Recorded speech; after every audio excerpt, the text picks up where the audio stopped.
యువరాజ్ సింగ్ నిజంగా ఆట తీరులో ఆటని ఆస్వాదించడం ఒక ఎత్తు, దేశం పట్ల అపారమైనటువంటి ప్రేమలో మరొక ఎత్తు.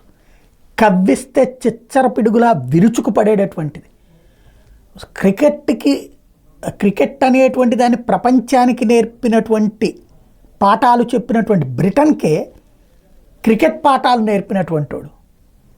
6 బంతుల్లో 6 సిక్సులు బాది బ్రిటన్ జట్టు మీదన ఇంగ్లాండ్ జట్టు మీదన గెలవడం ఒక ఎత్తు. ఆ రికార్డ్ అన్నటువంటిది ప్రపంచం మొత్తం నివ్వెరపోయి చూసినటువంటి తీరు ఒక ఎత్తు. అలాగే 2 వరల్డ్ కప్పులలో 2007 కావచ్చు, 2011 కావచ్చు, T20 కావచ్చు, వన్డే వరల్డ్ కప్ కావచ్చు, ఈ రెండింటిలో విజయంలో కీలకమైనటువంటి ఇన్నింగ్స్ ఆడినటువంటి వాడు.